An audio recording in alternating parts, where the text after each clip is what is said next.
கர்த்தருடைய பரிசுத்த நாமத்துக்கு ஸ்தோத்திரம். இன்றைய தினத்துக்கான தேவனுடைய வார்த்தையானது யோவான் 10ஆம் அதிகாரத்திலே அந்த 9வது வசனத்தை நாம் பார்க்கும் பொழுது, அந்த 9வது வசனத்திலே, நானே வாசல், என் வழியாய் ஒருவன் உட்பிரவேசித்தால் அவன் ரட்சிக்கப்படுவான் என்று சொல்லி நாம் பார்க்கிறோம். உண்மையாகவே ஆண்டவராக இயேசு கிறிஸ்து இந்த பூமியிலே இருந்த நாட்களிலே இன்றைக்கும் இருக்கிற நாட்கள், இன்றைக்கும் இருக்கிறார். இன்னும் அவர் வருகிற தேவனாக இருக்கிறார். ஆகவே அவர் நமக்கு சொன்ன ஒரு காரியம் என்ன அப்படின்னா, நானே வாசல் என்று சொல்கிறார். நானே வாசல். எதற்கு? அவர் வழியாய், அவர் வாசல் வழியாய் பிரவேசிக்கும் பொழுது, நாம் அவரை ஏற்றுக்கொள்ளும் பொழுது, அவரை விசுவாசிக்கும் பொழுது நாம் ரட்சிக்கப்படுவோம் என்று சொல்லி பார்க்கிறோம். என் வாசல் வழியாய் ஒருவன் உட்பிரவேசித்தால், என் வழியாய் ஒருவன் உட்பிரவேசித்தால், அவரை ஏற்றுக்கொண்டால் அவன் ரட்சிக்கப்படுவான். அவன் உள்ளே சென்று, அங்கே அவன் உள்ளும் புறமும் சென்று மேய்ச்சலை கண்டடைவான் என்று சொல்லி நாம் பார்க்கிறோம். உண்மையாகவே ஆண்டவராக இயேசு கிறிஸ்து அவர் நமக்கு நல்ல வாசலாக இருக்கிறார், நமக்கு நல்ல வழியாக இருக்கிறார். ஆகவே ரட்சிக்கப்படுவதற்காக, விடுவிக்கப்படுவதற்காக. இரண்டாவதாக அந்த யோவான் 6ஆம் அதிகாரம் அந்த 35வது வசனத்தை நான் வாசிக்கும் பொழுது, நானே ஜீவ அப்பம் என்று சொல்கிறார். நானே ஜீவ அப்பம் என்று சொல்கிறார். உண்மையாகவே இந்த நாட்களே அதை குறித்து நம்ம கொரிந்தியரில் வாசிக்கிறோம். ஆகவே அப்பம் அவருடைய சரீரத்தோடு நம்மை ஐக்கியப்படுத்துகிறது, பாத்திரம் அவருடைய இரத்தத்தோடு நம்மை ஐக்கியப்படுத்துகிறது. உண்மையாகவே அவர் நமக்கு ஜீவ அப்பமாய் இருக்கிறார். அவர் நம்மோடு கூட ஐக்கியப்படுகிறவராக, நம்மை அவரோடு கூட ஐக்கியப்படுத்துகிற ஒரு ஜீவ அப்பமாக அவர் நமக்கு இருக்கிறார். கர்த்தர் நாமத்துக்கு மகிமை உண்டாவதாக. மூன்றாவது காரியம், அந்த யோவான் 8ஆம் அதிகாரம் 12ஆம் வசனத்தை வாசிக்கும் பொழுது, நான் உலகத்துக்கு ஒளியாய் இருக்கிறேன், அவரை பின்பற்றுகிறவன் இருளே நடவாமல் ஜீவ ஒளியிலே நடப்பான் என்று சொல்லி பார்க்கிறோம். ஆகவே மூன்றாவதாக அவர் நமக்கு ஒளியாய் இருக்கிறார். இந்த உலகத்துக்கு அவர் ஒளியாய் இருக்கிறார். அவரை விசுவாசிக்கிற, அவரை தேடுகிற, அவரை ஏற்றுக்கொள்ளுகிற நமக்கு அவர் ஒளியாய் இருக்கிறார்.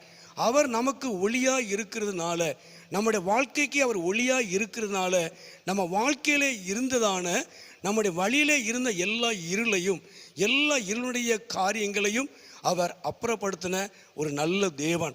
உண்மையாகவே இந்த நாட்களில் நாம் அவரை பின்பற்றும் பொழுது, அவரை விசுவாசித்து நாம் அவரை பின்பற்றும் பொழுது நம்ம வாழ்க்கையிலே வெளிச்சம் இருக்கும், நம்முடைய வாழ்க்கையிலே ஆசீர்வாதம் இருக்கும். இதுவரைக்கும் இருந்த எல்லா இருளையும், இதுவரைக்கும் இருந்த எல்லா இருளுடைய காரியங்களையும் அவர் மாற்றுவதற்கு அவர் போதுமானவர்.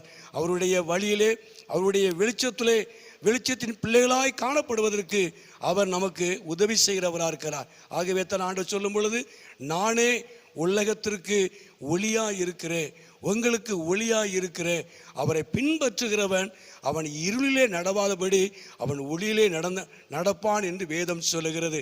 நம்ம வாழ்க்கையில், உங்கள் வாழ்க்கையில் இருக்கிற எல்லா இருளையும், எல்லா இருளுடைய அதிகாரங்களையும் அவர் அழிப்பதற்கு ஒரு வல்லமையான ஒரு தேவன்.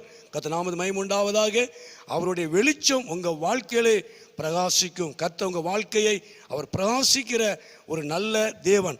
கடைசியாக நான் வாசிக்கும் பொழுது, அந்த நான்காவதாக யோவான் 14:6 வாசிக்கும் பொழுது, நானே வழி, சத்தியம், ஜீவனுமாக இருக்கிறேன் என்று சொல்லி நான் பார்க்கிறோம். அவரே நமக்கு வழியாக, அவரே நமக்கு சத்தியமாக, அவரே நமக்கு ஜீவனாய் அவர் இருக்கிறார். கர்த்தர் நாமத்துக்கு மகிமை உண்டாவதாக.